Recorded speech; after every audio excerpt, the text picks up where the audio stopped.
मेरे प्यारे भाइयों, नवंबर का महीना, सर्दी बढ़ चुकी है और उस हिसाब से क्रिकेट भी बढ़ चुकी है। एक तरफ पाकिस्तान वर्सेस श्रीलंका लगा हुआ है, दूसरी तरफ साउथ अफ्रीका वर्सेस इंडिया लगा हुआ है, तीसरी तरफ इंग्लैंड वर्सेस ऑस्ट्रेलिया लगा हुआ है। इधर पाकिस्तान ने श्रीलंका को पेल दिया, उधर इंडिया को जो है वो साउथ अफ्रीका ने थोड़ा पेल दिया और आंखें दिखा दी कि हमें हल्के में मत लेना। और साउथ अफ्रीका की टीम जो है वो या दे रही है इंडिकेटर के भाई हम सीरीज जीतने के लिए आए हैं इस मैच में, और साउथ अफ्रीका की टीम अपनी फुल स्ट्रेंथ के साथ है। तो इंडिया के लिए अलार्मिंग सिचुएशन है और पहले दिन ही 247 खा गए। तो वो तो सारों को पता है कि भाई जिस तरह की टर्निंग ट्रैक्स होते हैं पाकिस्तान इंडिया में, चौथी इनिंग्स में तो यहाँ पर भारी करना जो होता है ना वो और ज्यादा मुश्किल हो जाता है। और हमने देखा कि इंडिया ने पिछले मैच के अंदर 100 भी नहीं किए थे, दूसरी इनिंग्स में 93 पे सारे के सारे बाहर हो गए। और अब जो है ये एशेज वाला मैच, आय हाय हाय हाय हाय, 2 दिनों में खत्म। ये मजाक उड़ा रहे थे इंडिया का, जो 2.5 दिनों में टेस्ट मैच खत्म हुआ ना पहले वाला साउथ अफ्रीका इंडिया का, ये मजाक उड़ा रहे थे उस टाइम ये इंग्लैंड वाले। और अपना देखो कैसा हशर कर दिया ऑस्ट्रेलिया ने, 2 दिनों के अंदर मैच मुका दिया। और दूसरा जो है फिर हम बात करेंगे अपने राइजिंग स्टार्स की भी, उन्होंने भी क्या जबरदस्त परफॉर्मेंस दी है और वो भी एशिया कप के फाइनल में पहुंच चुके हैं। बांग्लादेश के साथ जो है उनका फाइनल होगा, उनकी भी थोड़ी तारीफें करेंगे। तो सबसे पहले राइजिंग स्टार्स की थोड़ी बहुत बात कर लेते हैं, उसके बाद जो है हम बड़े मैचेस की तरफ आएंगे। राइजिंग स्टार्स ने भाईजान बहुत ही जबरदस्त परफॉर्मेंस दी। टारगेट इतना बड़ा नहीं दे सके, 154 रन तक की गए, एक नॉर्मल टारगेट आप इसे कहते हैं आजकल की मॉडर्न डे क्रिकेट में। लेकिन साद मसूद और सुफियान मुकीम ने बड़ी ही तबाही बॉलिंग की, 3-3 विकेटें दोनों ने ली और पाकिस्तान को जो है वो मैच जितवा दिया उन्होंने। और आखिरी जो ओवर था वो करवाया नसीम शाह के भाई उबैद शाह ने। और मुझे जो था ना वो आपको याद होगा, यूएसए वाला मैच याद आ गया जो हारिस रऊफ ने हमें हरवा दिया, 15 रन चाहिए थे और हारिस रऊफ ने वो बनवा दिए। उबैद शाह ने मैच बचा लिया और पाकिस्तान 5 रन से ये मैच जीत गया। तो देख लो यार, अब हमारे जो ये बच्चे हैं इन्होंने बता दिया कि प्रेशर को कैसे हैंडल करते हैं। एक वक्त पे लग रहा था कि शायद पाकिस्तान के हाथों से ये मैच निकल जाए, और श्रीलंका ने भी यार बहुत अच्छी फाइट की। उनका एक बल्लेबाज मेरा जो है वो नाम जहन से निकल गया है, उसने आखिर में जो आके 42 रन किए, मैच उसने बना दिया।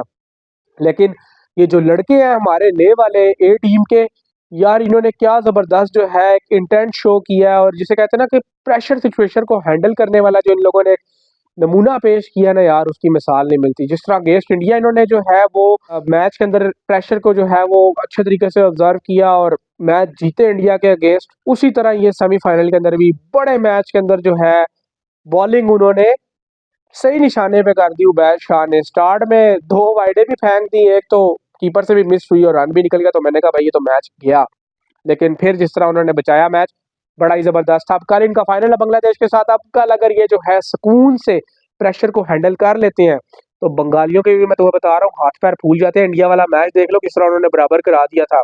अच्छी बली, कीपर के हाथ में बॉल आ गई, भाई तू पकड़ के सिर्फ खड़ा हो जा, तू ना कुछ कर। उसने बॉल फेंक दी, क्या था, पैनिक हो गए ना, फेंक दी विकेट की तरफ, मिस होके रन बनवा दिया और वहां से इन्होंने मैच जो है वो बराबर करवा दिया। तो बांग्लादेश जो है ना वो इससे ज्यादा पैनिक हो जाता है। सिर्फ क्या है कि उनसे थोड़ा सा आपने बेहतर क्रिकेट खेलनी है और अपने नर्व्स को कंट्रोल में रखना है, तो इंशाल्लाह फाइनल भी जीत जाओगे। फाइनल जीतोगे तो उसके बाद जो है फिर आप लोगों को शाबाशी भी देंगे और खुलकर बात करेंगे उसके ऊपर। अब हम आ जाते हैं अपने जो शाहकार है, आज इन्होंने श्रीलंका को मैच मार दिया 7 विकेटों से, और जो ट्राई नेशन सीरीज का फाइनल है उसकी तरफ जो है अब ये मजीद पेशकदमी कर चुके हैं। पाकिस्तान ने अब एक ही मैच जीतना है जिम्बाब्वे से और ये फाइनल के लिए क्वालिफाई कर जाएंगे ट्राई नेशन सीरीज के। आज का मैच वन साइडेड हो चुका था ऑलमोस्ट, क्योंकि जैसे ही पाकिस्तान ने बॉलिंग की और 129 रन का हदफ था, कोई इतना बड़ा हदफ नहीं था। मोहम्मद नवाज ने जो 3 खिलाड़ियों को आउट किया, उसने टोटल मैच का वहां से जो था ना वो सिनेरियो ही चेंज कर दिया। 16 रन दिए उन्होंने 4 ओवरों में, और फ़हीम अशरफ ने भी साथ दिया उनका। बाकी इब्रार ने भी कुछ थोड़ा बहुत साथ देने की कोशिश की, लेकिन आज इब्रार को थोड़ी सी मार ज़रूर पड़ी। उसके बाद जो थे बाकी बॉलर सलमान मिर्ज़ा वगैरह, उन्होंने भी मिलकर जो है उनकी टीम को छोटे टोटल तक जो है वो रिस्ट्रिक्ट कर दिया। और सबसे बड़ी चीज़ मैं यहाँ पर डिस्कस करना चाहूँगा वसीम जूनियर की परफॉर्मेंस, जिसके बारे में हमारे कप्तान मीटिंग में बैठ कर कह रहे थे कि यार आप लोगों को क्या पता, रिपोर्टर ने जब उनसे सवाल किया तो उसका आंसर कर रहे थे, आप लोगों को क्या पता यार, उसको इंजरीज है, माइनर इंजरीज है, इस वजह से जो है हम उसको प्रॉपर चांस नहीं दे रहे। माइनर इंजरी वाले ने आज एक रन आउट भी किया, एक आज उसने स्टैंडिंग कैच भी पकड़ा, उसने जो है अच्छी बॉलिंग की, रन्स कंटेन किए। ये इंजर्ड बंदा नहीं कर सकता एक quick run out, brilliant catch और इस तरह की ताबड़तोड़ बॉलिंग। ये एक इंजर्ड बंदा नहीं कर सकता भाई। उसके फिटनेस का लेवल देखो, टीम के अंदर इस वक्त जो बाकी के खेल रहे हैं ना प्लेयर्स, उन सारों में से मुझे फिटनेस में वसीम जूनियर सबसे आगे लग रहा है, और उसके बाद ये मोहम्मद नवाज, फहीम अशरफ, ये सिर्फ 3 बंदे इस टाइम जो है ना प्रॉपर इंटेंट के साथ जा रहे हैं। और फिर बैटिंग में आज क्या कहूँ मैं, आज अपने शहजादे सादत फरहान को भाई 45 बॉलों पे 80 रन की बारी खेल दी हो भाई, तेरे से हमें इसी तरह की बारी चाहिए थी। शुक्र है आज तूने शर्म कर दिया, टारगेट भले ही छोटा था और तेरे हाथ खोलने के लिए, तुझे वापस फॉर्म में लाने के लिए तेरे लिए इनिंग काफी होनी चाहिए। आज के मैच के अंदर 2 जो थे वो माइलस्टोन भी अचीव हुए। साइम अयूब ने अपने जो है वो 1000 रन T20 में पूरे किए। उसके बाद साइदुद्दीन फरहान ने भी जो है ना एक रिकॉर्ड बनाया, और वो ये रिकॉर्ड है कि पाकिस्तान की तरफ से वो पहले प्लेयर बने हैं जिन्होंने कैलेंडर ईयर के अंदर 100 छक्के मार दिए T20 फॉर्मेट के अंदर। कोई आम बात नहीं है, ये कोई आम रिकॉर्ड नहीं है भाई, 100 छक्के मारना, और वो भी ये हमारे टीम से, जिसमें हम तसव्वुर भी नहीं कर सकते कि कोई हमारे पास भी ऐसा हिटर आ सकता है। तो उसने ये एक बड़ा ही जबरदस्त रिकॉर्ड बनाया, तो उसको अप्रिशिएट करेंगे। और उसको मैं यही कहूंगा कि भाई तूने बस इसी तरह बैटिंग करनी है, इसी तरह तूने लेकर चलना है अब हर टीम के खिलाफ। ठीक है, बुरे दिन आ जाते हैं और इसी तरह फिर कम बैक चाहिए मुझे तेरी तरफ से। वेल एंड गुड, हो गया, पाकिस्तान ने ये मैच जीत लिया, अच्छी बात है। और श्रीलंका की टीम की मैं बात करूं तो बिल्कुल मुरझाई हुई दिखाई दी, बिल्कुल। ये मैं एक्सपेक्ट नहीं कर रहा श्रीलंका की टीम से, जिस तरह इन्होंने पहला वनडे मैच खेला था मुझे लगा था कि श्रीलंका की टीम बड़ी जबरदस्त सीरीज खेलेगी। लेकिन ये पता नहीं उस हमले के बाद से इनके दिमागों में ऐसा क्या डर बैठ गया कि ये जिम्बाब्वे से आगे लग गए कि 100 भी नहीं कर सके उनके खिलाफ। उस मैच में मैं वीडियो बनाने लगा था, लेकिन मैंने कहा छोड़ो यार, क्या बात करूं अब इन पे, इनके ऊपर अगर क्रिटिसिज्म कर दिया, बेचारे आगे इतने प्रेशर में है, जिम्बाब्वे से भी हार गए हैं, तो और क्या इनके ऊपर क्रिटिसिज्म करूं। तो मैंने तो अपनी जो पिछली वीडियो थी उसके अंदर भी इनकी टीम को यही कहा था कि भाई आप जो है अपने दिमाग से बाकी चीजें निकाल के क्रिकेट के ऊपर फोकस करो, इस तरह काम नहीं चलेगा, आगे वर्ल्ड कप है और आप उसमें होस्ट भी हो इंडिया के साथ। तो आप ही अगर ये काम करोगे तो फिर कैसे आप जो है वर्ल्ड कप के अंदर जाओगे, या किस मुंह से जाओगे, इस तरह की परफॉर्मेंसेज लेके जाओगे तो यकीन करो लीग स्टेज से बाहर हो जाओगे। तो श्रीलंका के पास ये एक गोल्डन अपॉर्चुनिटी आ रही है कि वो टॉप 4 में आ सकते हैं अपनी होम कंडीशंस का फायदा उठा के। तो वो किस तरह का अच्छा कॉम्बिनेशन बनाए और अच्छे कॉम्बिनेशन के साथ उतरे अपने इवेंट में जो उनके होम ग्राउंड में है, तो तब भी फायदा होगा। वरना तो ये जो परफॉर्मेंस अभी श्रीलंका दे रही है, जिम्बाब्वे से भी आ रहे हैं, तो ये तो फिर लीग स्टेज से बाहर है। मायूस किया श्रीलंका ने, यकीन करें इस तरह की परफॉर्मेंस की तवक्को नहीं थी। और ये जब छोटा टोटल लगा हुआ था ना 129 का, जिस तरह नवाज ने बोल्ड किए, तो मुझे लग रहा था कि भाई पाकिस्तान के लिए ये भी टारगेट जो है ना बड़ा मुश्किल ना हो जाए कहीं 129 का, क्योंकि श्रीलंका फंस गया तो हमारे वालों को तो वैसे रिकॉर्ड खराब है इस मामले में। लेकिन जिस तरह फिर साइदुद्दीन फरहान ने आके बैटिंग की, अनबिलीवेबल थी वो, और बिल्कुल ही जैसे कहते हैं ना कि एक साइड पे कर दिया मैच साइदुद्दीन फरहान ने। पहले बॉलिंग से नवाज ने किया और फिर बैटिंग से आके साइदुद्दीन फरहान ने भी जो डाउट्स हमारे थे पाकिस्तानी फैंस के, वो भी साइड पे कर दिए। क्योंकि पता है ना यार, हमारी टीम है, हम इसको बड़े अरसे से जानते हैं, तो इसलिए हम जो है ना ज्यादा हवाओं में नहीं उठते जब तक ये जीत ना जाए। जीत गए, 7 विकेटों से लिखा हुआ आ गया कि पाकिस्तान जीत गया, तो फिर हमने कहा हाँ हाँ हाँ सुकून आ गया, जीत गए, चलो जी बहुत हो गया जी, बहुत हो गया। थैंक यू वेरी मच जी, आप लोगों ने जीत के हमारी इज्जत अफजाई कर दी। अब हम आते हैं जी अपने साउथ अफ्रीका वर्सेस इंडिया के मैच के ऊपर। तो साउथ अफ्रीका ने आज काफी हद तक काम उतारा है टीम इंडिया का। आप लोगों को शायद मेरी बात जो है अजीब लग रही हो, लेकिन मैं आप लोगों को बता रहा हूँ कि साउथ अफ्रीका ने पहले दिन के अंदर जितने रन बना दिए हैं, ये इंडिया के लिए मुश्किलात हो जाएंगी। जिस तरह के टर्निंग ट्रैक्स बनते हैं ना एशिया में, पाकिस्तान इंडिया में, उस हिसाब से टारगेट ज्यादा है। अभी मार्को जैनसन पीछे पड़े हुए हैं उनके, हार्मर है, मुथुस्वामी साहब खेल रहे हैं, 25 कर गया है। ये पाकिस्तान के खिलाफ भी बड़ी इनिंग्स खेल गया था, 85-86 रन की। तो ये ना हो कि कल ये 50 कर जाए और मार्को जैनसन भी 20-25 कर जाए, तो साउथ अफ्रीका अगर 320-330 तक चला गया, इंडिया के ऊपर एक साइकोलॉजिकल प्रेशर आ जाएगा, ये मैं आपको बता रहा हूँ। और इनके जो मेन गिल साहब थे कैप्टन, वो बाहर हो गए, कैप्टन भी चेंज हो गए, ऋषभ पंत। अब एक फीलिंग्स जो है वो खेलेंगे ऋषभ पंत साहब की। ठीक है, वो बड़ा जोर भी लगा रहे हैं, विकेट के पीछे से काफी बातें भी कर रहे हैं, सारा कुछ कर रहे हैं, लेकिन बावूमा को चैलेंज करना इतना आसान नहीं होगा ऋषभ पंत के लिए, क्योंकि भाई बावूमा एक करेक्टर है, करेक्टर, कोई आम खिलाड़ी नहीं है वो। भाई बावूमा ने जो है ना WTC जितवाई है साउथ अफ्रीका को, तो वो कोई आम प्लेयर नहीं है। तो इसलिए ऋषभ पंत के लिए जो है ना एज अ कैप्टन अब बहुत बड़ा चैलेंज है। अब उनको कीपरिंग भी देखनी है, बाकी प्लेयर्स को भी देखना है, बाकी टीम को भी लेकर चलना है, और अपनी बैटिंग को भी लेकर चलना है। मैं यही कहूंगा कि इंडियन बॉलर्स ने वैसी परफॉर्मेंस नहीं दी सवाई कुलदीप के, जिन्होंने 3 आउट किए। बाकियों से भी कुछ एक्सपेक्टेशंस थी, इतना ज्यादा टारगेट नहीं होना चाहिए था, 180 190 तक साउथ अफ्रीका आज रिस्ट्रिक्ट करना चाहिए था इनको, इंडिया वालों को, लेकिन ये लूज हो गए। तो ये 247 तक साउथ अफ्रीका की टीम चलेगी। तो अभी उनके पास पीछे बैटिंग है, अभी वरेने खेल रहे हैं मुथु स्वामी के साथ, वो कीपर है इनका, अच्छी बली बैटिंग वो भी कर जाता है। 20-25 वो जोड़ गया, 20-25 और इसने कर दिया मुथु स्वामी ने, और 20 से 25 नीचे से अगर मार्को जॉनसन कर गया, हार्बर भी बैटिंग कर सकता है। तो 15-15-20 भी अगर ये एड अप करते गए तो ये 300 से ऊपर चली जाएगी साउथ अफ्रीका की टीम, और 300 से ऊपर जाती गई तो इंडिया की मौत है, क्योंकि इस दफा मुथु स्वामी भी खेल रहा है, हार्बर भी खेल रहा है, और केशव महाराज भी है। तो 3-3 स्पिनर्स के साथ जा रहे हैं, और इंडिया ने अगर ये गलती की इनके स्पिनर्स को इजी लेने वाली, तो ये बता दूं कि इंडिया का काम उतार देगी ये साउथ अफ्रीका की टीम, और 2-0 से सीरीज ले जाएगी, क्योंकि हार्मर पीछे अकेला था, उसने 8 आउट कर दिए थे। तो इस दफा उसके साथ मुथु स्वामी भी डाल दिया उन्होंने, और पाकिस्तान ने एक तोहफा तैयार करके दे दिया उनको मुथु स्वामी की सूरत में साउथ अफ्रीका को, कि ये लो हमने तुम्हारा जो एक नया बॉलर, इसको कॉन्फिडेंस दे दिया है, हार्मर को भी और मुथु स्वामी को भी। तो उन्होंने अब मैच में रख दिया, अब उनका वो मेन सतून बन गया। अभी 25 स्कोर करके वो अपने कंधों पर जिम्मेदारी लेकर खड़ा हुआ है कि मैं जो है अपनी टीम को लेकर चलूंगा। तो उसने बता दिया, उसने बता दिया कि भाई अब मैं इनका मेन प्लेयर हूँ, और वो बॉलिंग से भी करेगा। अब जब उसको बॉलिंग मिलेगी ना, तो वो बॉलिंग से भी जो है परफॉर्मेंस देने की कोशिश करेगा। तो अभी तो इनका पहला दिन है, इसलिए इतनी ज्यादा कोई प्रिस्क्रिप्शन जो है वो मैं नहीं कोई क्रिएट करूंगा इनके लिए, और ना मैं दूंगा कि क्या होगा आगे क्या नहीं होगा, क्योंकि क्रिकेट एक अनप्रिडिक्टेबल गेम है। और जिस तरह 124 नहीं चेज हुआ इंडिया से अपने होम ग्राउंड के अंदर, कोई भी नहीं सोच सकता था कि यार इंडिया ये नहीं चेज करेगा, 93 पे सारे बुक हो जाएंगे।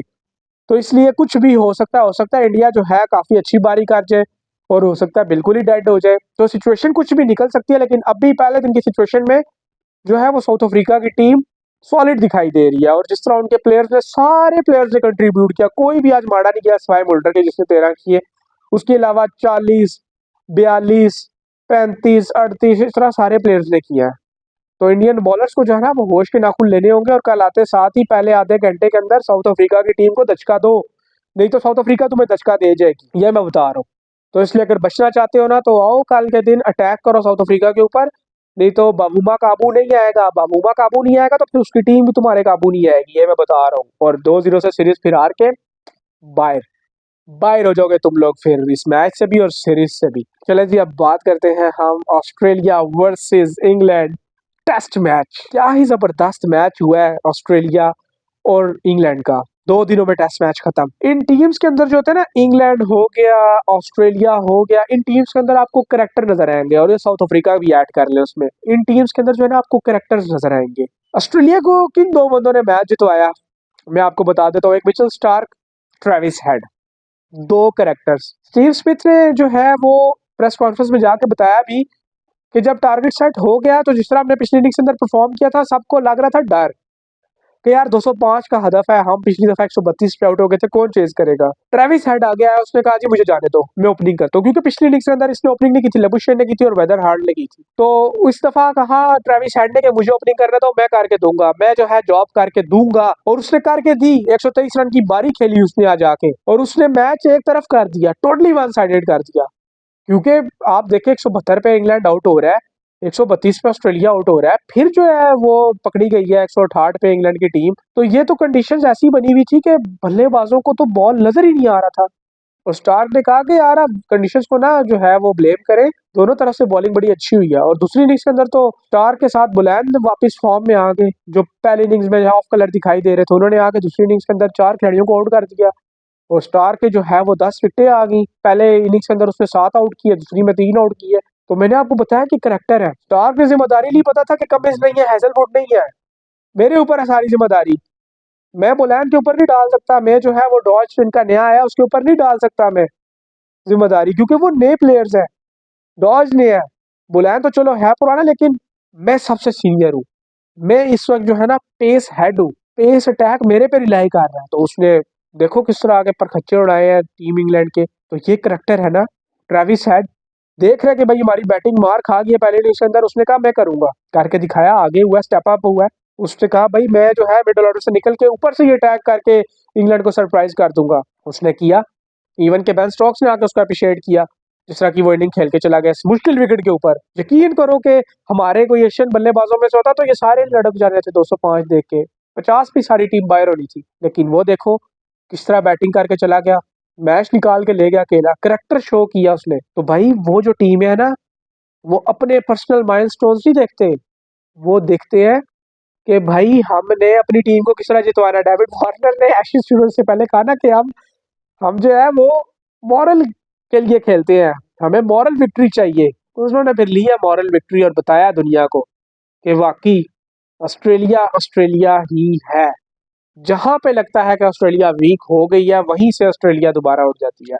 और इनका वीक पॉइंट आता है यार, ये एक दो दिनों का, एक दो सेशंस का, उससे ज्यादा का वीक पॉइंट नहीं आता, और उन्होंने बताया करके। और इंग्लैंड की टीम, इनके जो एक्स क्रिकेटर्स हैं, बातें करवा लो दुनिया जहान की। वो जाके इंडिया को ट्रोल कर रहा, माइकल वॉन खड्डे में घुसा हुआ है, ओ जी ये देखो क्या विकेट बनाई है, ये हुआ है वो हुआ है। अपनी टीम का हाल देखो क्या हो गया है। बड़े बड़े पेसर लेके गयो, Mark Wood, Archer, Atkinson, Brendon Carse. ओ भाई, बैटिंग तुम लोगों से हो नहीं रही, बॉलिंग पे रिलाय कर रहे हो, और बॉलिंग भी उनके पास कोई स्विंग है ही नहीं। बेतुका पेस ही है इंग्लैंड के पास, जो मारी जाते हैं, बॉलें मारी जाते हैं, उसके अलावा क्या है आपके पास। बेन स्टोक्स आपको पहली इनिंग्स के अंदर जो है वो विकेट लेकर दे रहा है, बाकी बॉलर किधर गए आपके। ये बेन स्टोक्स का काम तो नहीं था विकेट लेके देना, वो तो ऑलराउंडर है, उसने तो टोटल 6 ओवर कराए, उसमें आपको 5 विकेट लेके दे दी। अगर वो ना विकेट लेके देता तो बाकी तो सारे दो दो लेके बैठे हुए थे, एक एक विकेट लेके बैठे हुए थे मजे से। वो तो सारे बीमारियां, मारगुड और आर्चर बस 2 ओवर कराते हैं जुबान भाई। उनकी वो स्टार वाली फिटनेस तो नहीं है ना कि वो एक ही पेस के साथ मुसलसल ओवर कराते रहेंगे, लॉन्ग स्पेल करवाते रहेंगे। तो भाई मान लो आपने ब्रॉड और एंडरसन के बाद कोई प्लेयर्स तैयार ही नहीं किए इन्होंने अपनी बॉलिंग के लिए, जो वाकई स्विंग करके विकेट ले, मुश्किल डाले बल्लेबाजों को। ये जो अभी आपको विकेट मिली है, कंडीशंस की वजह से मिली है। ये अभी जब अगले टेस्ट मैचेस होंगे ना, उसमें देखना ऑस्ट्रेलिया इनको कैसे जो है दुम्बा बनाएगा। इनकी बॉलिंग वैसे तप्पड़ वाली नहीं है इंग्लैंड वालों की, हाँ ये मार मूर के कोई उनको विकेट ले ले तो ले ले, वैसे इनकी बॉलिंग के अंदर कोई उस तरह का तप्पड़ नहीं है इंग्लैंड वालों की। खाली पेस है, पेस, कोई स्विंग नहीं, कोई वेरिएशन नहीं, कोई कुछ नहीं। सिर्फ कंडीशन इनको सपोर्ट कर विकेट मिल रही है, वरना बिल्कुल फारग है ये। बाकी यार नवंबर ने काफी ज्यादा जो है मुझे खुश कर दिया है, जितनी क्रिकेट हमने इसमें देखी है और जितनी क्रिकेट मजे की चल रही है। बस दुआ यही है कि यार क्रिकेट इसी तरह चलती रहे और अच्छी क्रिकेट जो है हमें देखने को मिलती रहे और क्रिकेट तरक्की करती रहे। बाकी आप लोगों की जो भी राय हो इन मैचेस के बारे में, वो कमेंट सेक्शन के अंदर जरूर बताइएगा। अपना बहुत सारा ख्याल रखिएगा, मिलते हैं आप लोगों से नेक्स्ट वीडियो में, तब तक के लिए अल्लाह हाफिज।